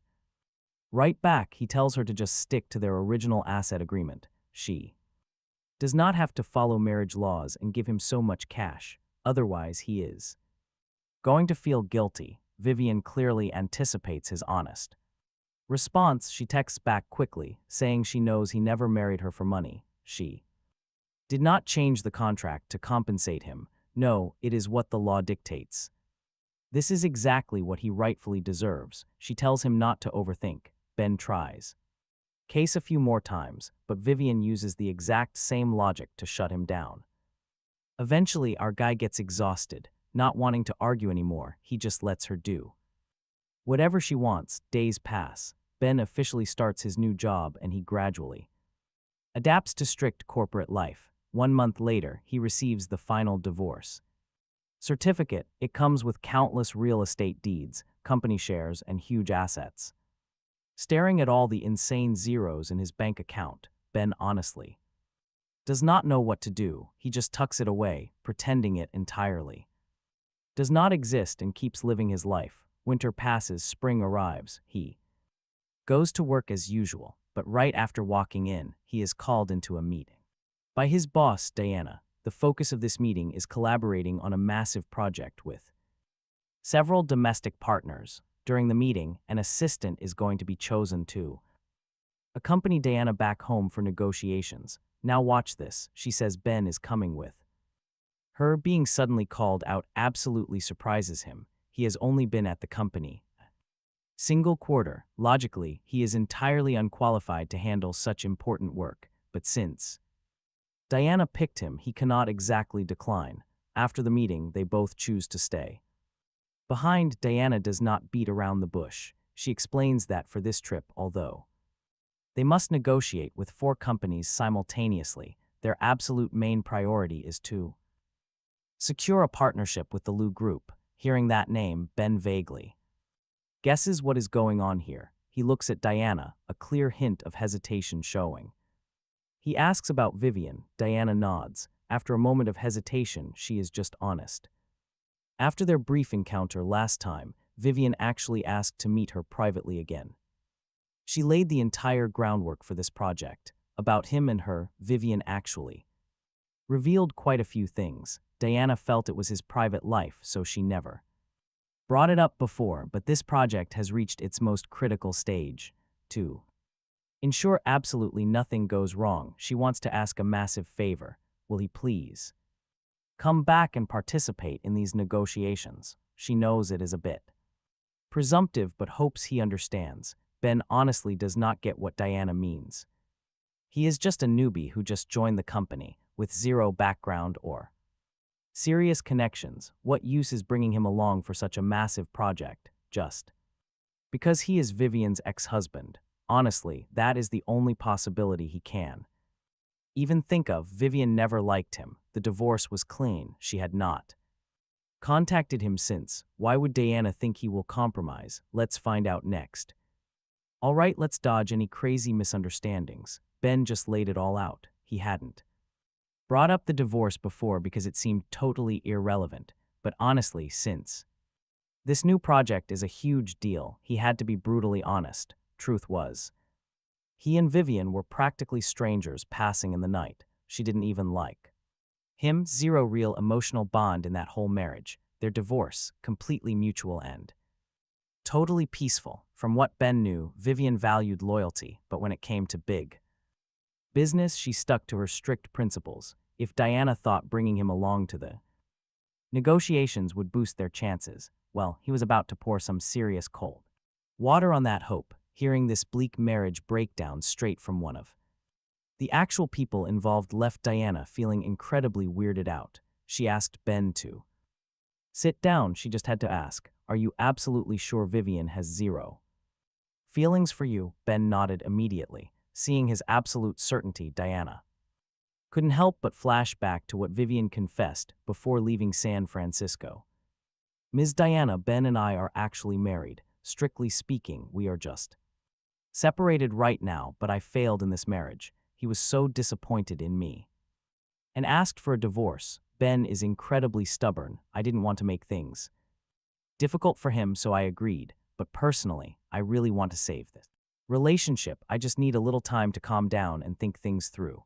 Ben definitely doesn't want to get back together right now. Could you please just do me a huge favor and look after him for a bit? As a thank you, I am totally willing to partner on the Hello project. Listen closely here. Even though time had passed, Diana vividly remembered Vivian's totally devastated look and her incredibly sincere tone. It was wild to believe that a boss like Vivian would hand over a massive, highly coveted project on a silver platter for a sham marriage with zero actual feelings. But since Vivian claimed that, and yet Ben was sitting right here claiming they had major problems, she just didn't want to pry too much into it. She simply asked for his final decision. "I'll handle the project stuff. Please don't overthink it. I want to bring you partly for my own selfish reasons, but honestly, mostly just to train you. Treat it like a normal business trip and follow standard procedures. Is that okay?" Having worked with Diana for a while, Ben knew she was a straight shooter. She never played dirty little tricks behind people's backs. Plus, this upcoming business trip truly was a rare opportunity, and he absolutely refused to throw it away. So, after agonizing for half a day, our main character agreed. The big trip back was scheduled for 1 week later. He busied himself with crazy work and packing. The closer that date got, the calmer Ben felt. Looking back at his past, it all just felt like a dream. Now that the dream was over, he was finally wide awake. No more clinging to the past. As for Vivian, they were just right back to square one, just an old college classmate now. Ben had already figured out exactly how to handle her when they inevitably met again, setting foot in this very familiar city again. His mindset had undergone an earth-shattering shift. Ben casually pushed his luggage right alongside Diana, laughing and chatting casually as they exited the airport. Mid-conversation, Diana saw her parents waving from afar. She tried introductions, but Ben knew a reunited family would have a million things to talk about, and he really didn't want to intrude, so he politely declined and they parted ways. But watch this, guys. Ben pushed his luggage out of that airport completely alone, only to find it pouring rain. All right, picture this. The streets are completely dead. Ben opens a ride app to book a car. Suddenly, a sleek black sedan pulls up right in front of him. He Looks up, it's Vivian. She's walking straight toward him, holding an umbrella. He hasn't seen his ex-wife in months. She looks so much thinner now, wearing a dark blue trench coat. She still looks incredibly elegant, slender as a bamboo stalk. Ben never expected her here. Honestly, it startles him. She walks right up to his face, her eyes swirling with emotions he just can't read. Long time no see, Ben. How have you been? Ben instinctively takes a step back, needing to keep his distance. I'm surviving, he replies, his tone dead flat. This coldness clearly hurts Vivian, but hey, they're a divorced couple now, right? So she quickly swallows her feelings, glancing down at the suitcase in his hand. The rain is too heavy. Let me drop you at your hotel. Glancing at the driver match popping up on his screen, Ben shakes his head, shutting her down. No need. I already booked a car. Then take the umbrella, or your luggage will get soaked. He has no clue why she's suddenly playing the caring ex-wife. A weird feeling tightens his chest. I don't need your help. Honestly, I don't think we should even stay in contact anymore. Don't you agree, CEO Liu? That sentence hits like a needle straight through Vivian's heart. The hand reaching from her sleeve trembles slightly. She forces a stiff, pained smile. Even if we're divorced, can't we still be friends? Ben shoves his phone in his pocket, pulling an umbrella out of his own bag. Watching his ride pull-ups, he says, before the divorce, we were just regular classmates. You and I are from two completely different worlds. No need to force a fake friendship. His voice is dead cold. You and I know that hurts. Vivian is the one left completely stunned. She watches the driver load his luggage in the trunk, watches him open the car door, watches him close his umbrella. It feels like something is permanently slipping away from her. She can't help stepping forward, desperately grabbing the car door right before it shuts. Through the heavy, pouring patter of the rain, her voice rings out exceptionally strong. I don't think we're from different worlds, Ben. Maybe you've heard all the toxic gossip about your background, judging you for marrying me. But listen, I need to tell you, I have never looked down on you. I never once thought you weren't worthy of standing right beside me. You bravely and calmly accepted everything you had and chased your own passions. You never need to feel inferior, living independently. For almost 10 years, this is the very first time Ben hears someone say something so genuine to him. He tilts his head, looking at her, and the corners of his lips curl up just a bit. In a super rare moment, he smiles and says, "Thank you." After he drops his luggage off at the hotel, the rain finally stops. He grabs his bag, rushing over to a restaurant to meet up with Sam. The two bros hug it out, instantly catching up on their chaotic lives. When Sam hears that Ben got half of Vivian's massive net worth, his jaw literally drops wide enough to swallow a whole dinner plate. He throws his arm right around his bro's shoulder, totally ignoring the weird stares from other tables, and starts shouting at the top of his lungs, "My bro is a billionaire now. If I just cling to your leg, my whole life is completely set right." Ben quickly slaps a hand. Ben slapped a hand over Sam's mouth, apologizing to the annoyed crowd. He dragged his buddy straight into a private dining room, totally empty. Sam faked a dramatic sob, whispering, "Did the massive payout actually hit your account?" Ben nodded. "It did, but spending it honestly feels completely terrifying. Like this sudden windfall is just going to be snatched back." Sam absolutely hated hearing that nonsense. He grabbed Ben's hand, immediately launching into a serious lecture. "This is totally legal income. Vivian was generous enough to hand it over, so take it. Zero reason to feel guilty here. It is not like our main character forced his ex-wife into marriage at knife point. Honestly, the guy made a completely solid point." Seeing Ben finally relax, Sam grinned, grabbed the menu, and tossed it straight at the waiter without looking. "Bring us your absolute best dishes. The Australian lobster, everything expensive, acting totally loaded right now." Ben gave him a thumbs up. Sam laughed, asking if his rich guy act was actually convincing. "Just messing with you, you are super cool." Sam laughed. "I honestly just wonder if big shot CEO Ben over here stays tough when the bill finally drops. You are paying, right? Or are we splitting this 50-50? Sam looked incredibly smug. Ben just smiled and hit the call button. For the check, but brace yourselves, a highly annoying voice interrupted them. Well, if it isn't Ben. They both looked up to see a large group descending from upstairs, mostly old college classmates, all swarming around one guy, Chad. As they walked closer, Sam immediately leaned in to whisper the absolute juiciest gossip. Get this, right after Ben left, news of Chad cheating completely exploded online. It involved so many people, hitting all the trending searches. Vivian's own friends leaked it. Since then, Chad's reputation has been completely destroyed. Realizing he was doomed, the pale-faced loser tried crawling back. Absolutely hilarious, Chad approached the table, vaguely hearing them gossiping about him. His expression instantly darkened. He shot Ben a totally vicious, furious glare, and his voice dripping with pure arrogance. Didn't you go abroad? What are you doing crawling back here? Think this gives you a chance to reunite with Vivian? She never cared about you back then, and she definitely does not care now. Ben had zero clue why this guy was so mad. He was already divorced, not wanting to waste any breath.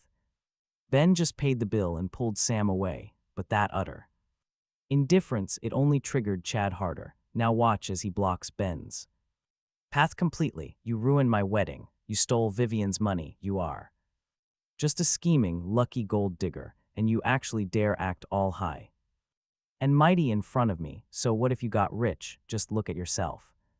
You still reek of poverty. Chad's little minions loudly snickered, firmly backing up their boss. Sam was absolutely furious, ready to step up and throw punches, but Ben held him back. Ben stared calmly at Chad, voice dead flat. Vivian gave me that money willingly, just like how those rumors spreading about you are entirely legitimate and completely factual. Boom, roasted. Ignoring Chad's reaction entirely, Ben just grabbed Sam and walked away. That struck a massive nerve. Chad flew into a blinding rage, aggressively shoving a passing waiter. Hot soup went airborne, about to splash all over him and Sam. But watch this. Vivian suddenly appeared, pulling them both right behind her, taking the brutal hit. Boiling hot soup drenched her left hand, her exposed skin scalded instantly, popping up with countless nasty blisters in mere seconds. Her face completely lost all color. Chad absolutely did not expect her to show up right at this exact moment. He panicked and rushed forward, wanting to check her severe injury. Vivian tried her absolute best to suppress that agonizing pain. Gritting her teeth, she glared at Chad, her eyes colder than ice. Out of respect for your parents, I never held you accountable for all the terrible things you have done. But if you refuse to change, I will teach you a lesson you will never forget. Chad desperately tried explaining himself, but Vivian gave him absolutely zero chance. She quickly ushered our MC and Sam, both totally in shock, right out of the restaurant. The cold night breeze woke him up a bit. He looked at that massive burn on her arm, reached into her pocket, grabbed those car keys, and immediately rushed her straight to the hospital. The nurse took one look at the severe burn and gasped, immediately yelling for a doctor. It was super late, and Sam had work the next morning. He had to convince Sam multiple times before the guy finally agreed to head home. The emergency room was left with just the few of them. He turned around, looking at Vivian, who was still trying to endure that agonizing pain. He pulled two tissues, wiping away the cold sweat dripping down her forehead. She looked up, seeing the deep guilt pooling in his eyes, and tried comforting him with a shaky voice. My injury has absolutely nothing to do with you. He targeted me. I should be saying sorry. Our guy knew that in this situation, arguing over right or wrong was totally pointless, so he said absolutely nothing. He grabbed her prescription and went to get her meds. When he got back, her wounds were fully wrapped. The doctor gave them a massive list of strict instructions before finally letting them leave. He drove Vivian back home. You and I know, returning to this huge villa, seeing the living room layout that was practically identical to how it used to be. His eyes Spaced out for a second, the butler, seeing the young master had returned, was overjoyed. He rushed forward, blabbering nonstop. "Master, you finally came back. The whole time you were gone, the miss was always waiting for you." But mid-sentence, the old butler finally noticed Vivian's severe injury and froze completely.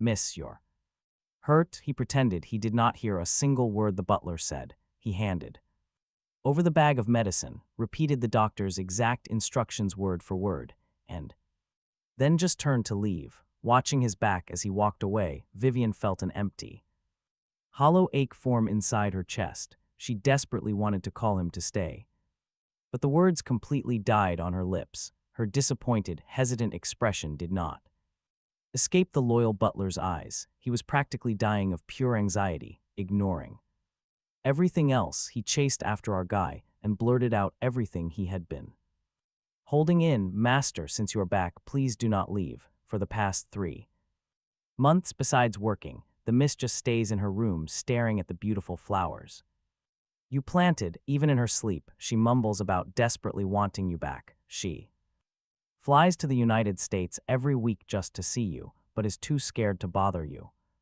so she does not even contact you. He did not know a single thing the butler had just said. He genuinely thought she had completely let go and started a new life. Hearing all of this, his first thought was that it was just absolutely absurd. Didn't Vivian only have eyes for Chad? Why would she do these unbelievable things for Ben, her ex-husband? He brushed it off, totally unfazed. He looked straight at the butler, dead serious. "Uncle Zhao, Vivian and I are officially divorced.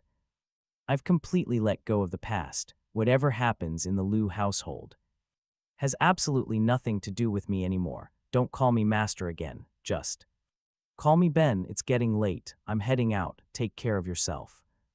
2 short days of rest later, Ben plunged straight into the daily grind. He followed Diana, hammering out the tricky details of their new partnerships, picking up a ton of hands-on experience along the way. The project's progress, incredibly smooth. Everything just naturally fell right into place without hitting any major roadblocks. But get this, during negotiations with the Liu group, Vivian herself never even showed up. She just sent a vice president. Ben breathed a massive sigh of relief, handing over the prepared contract. After reviewing those terms, the other party seemed totally eager to cooperate, but dropped one very specific condition. During the contract period, the designated coordinator between the 2 companies must be Ben. Diana shot him a heavy look. She knew this was totally Vivian's doing. She wanted to use this whole partnership to keep Ben securely tied down. After mulling it over, Diana asked for his thoughts. So, right after leaving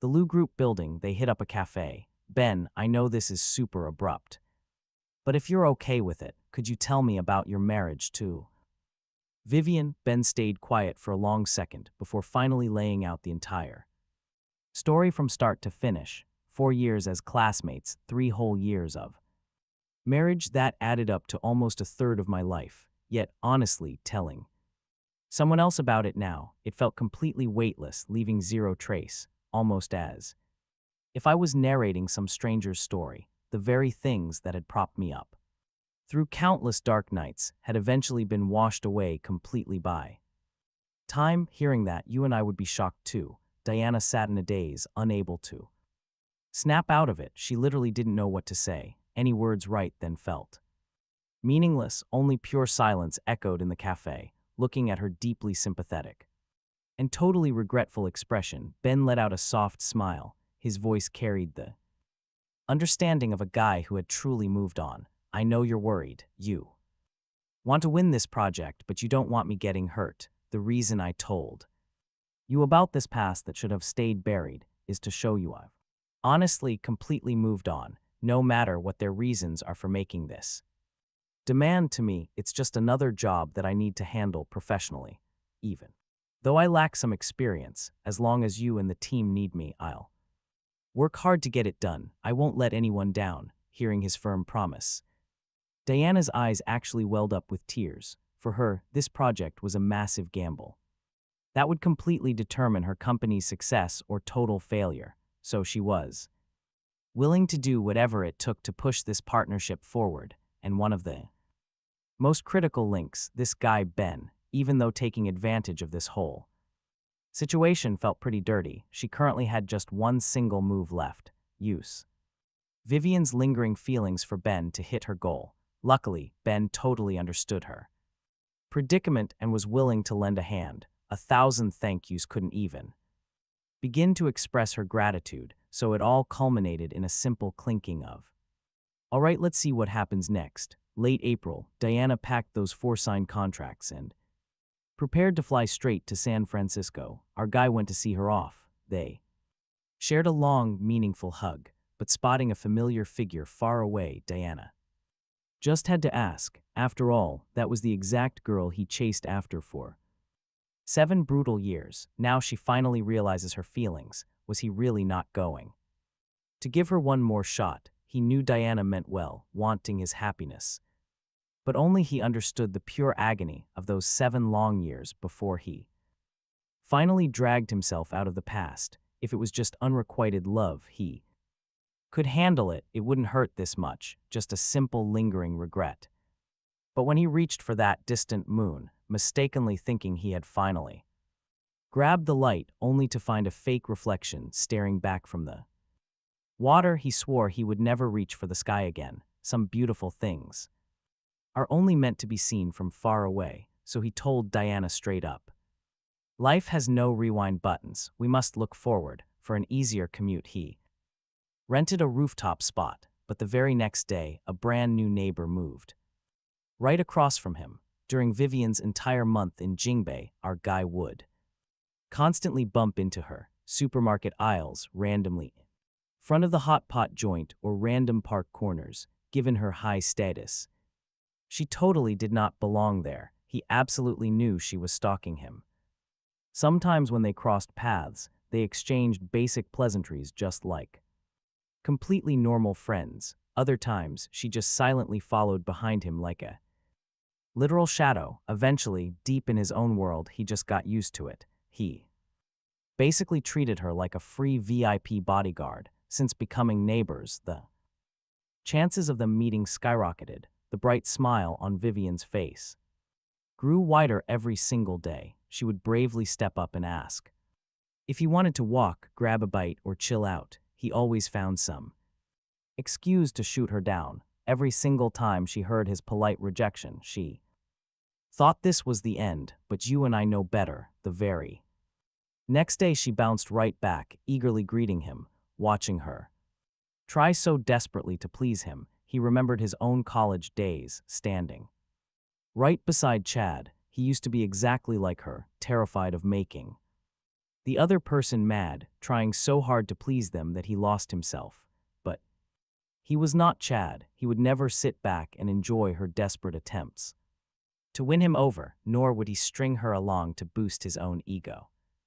No way. He simply wanted to live a good life every single day and find his own peace. That was it. Time kept slipping by, from spring to summer, straight into early winter. This massive project, which had dragged out for nearly a full year, finally wrapped up. The day the contract expired was actually his 25th birthday. He booked a direct flight to San Francisco for that exact afternoon. The night before he left, he stayed up packing bags until the early morning. Watch closely, because it started snowing outside. When the clock struck 12, a soft knock hit his door. He opened it. Vivian stood there holding a cake. She was forcing a smile, whispering, "Happy birthday," but he could easily see the deep sorrow clinging to her eyes. He paused for a second before throwing his usual calm mask right back on. He politely thanked her. After lighting the birthday candles, Ben brought his hands together to make a wish.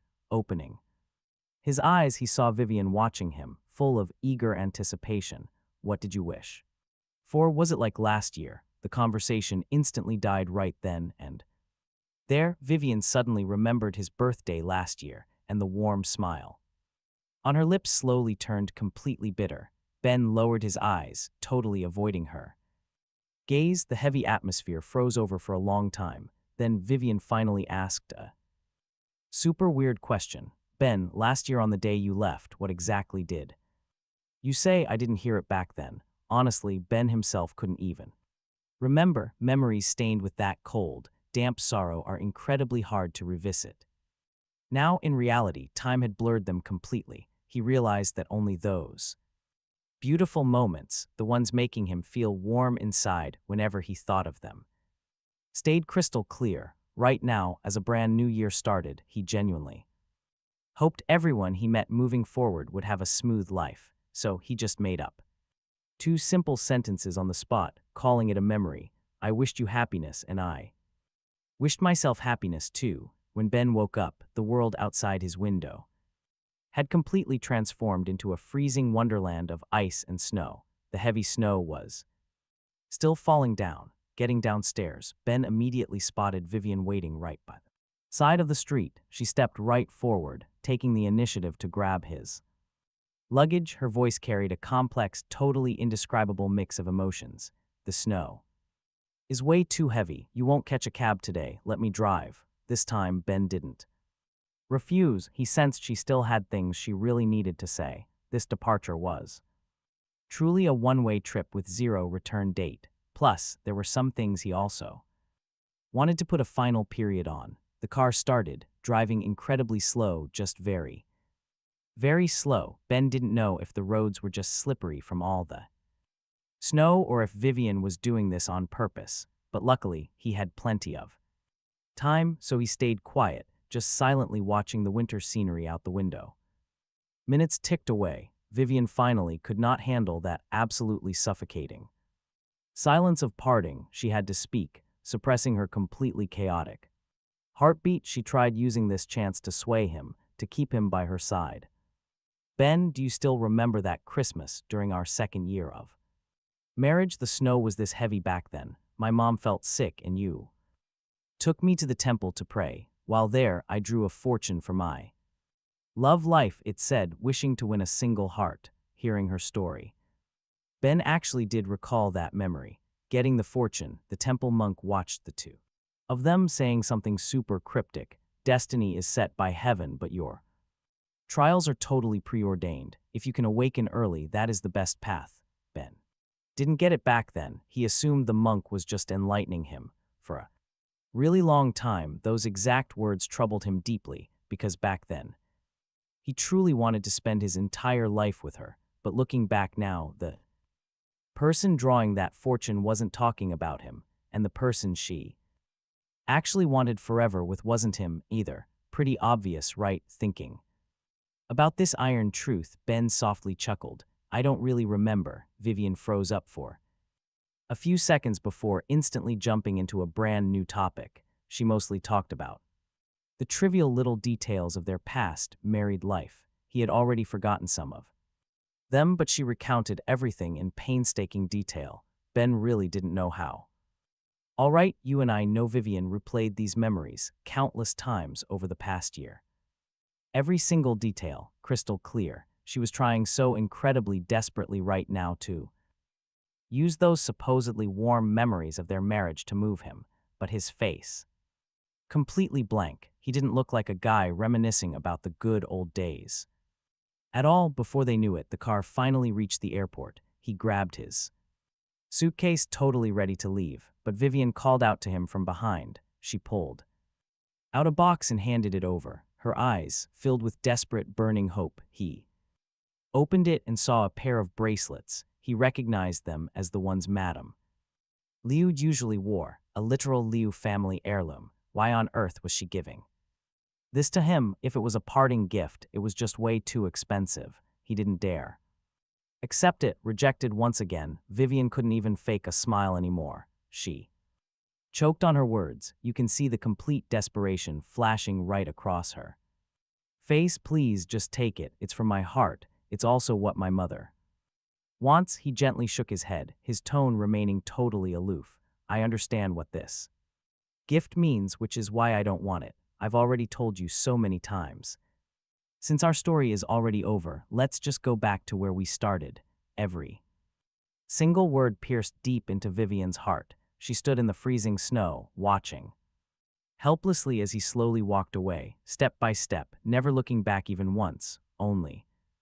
The snowflakes kept falling, landing heavy on her head, arriving exactly right on schedule, giving her that white hair of growing old together that she so desperately wanted but could never actually have. Now watch this. The flight took off, leaving the freezing winter of Jing Bay completely behind. He looked out the window as the plane pierced through those heavy gray clouds, welcoming the brilliant, boundless sunlight up above. He leaned back in his seat, a genuine, totally relaxed smile finally blooming right on his face. The snow in his heart had completely melted. His spring had finally, truly arrived.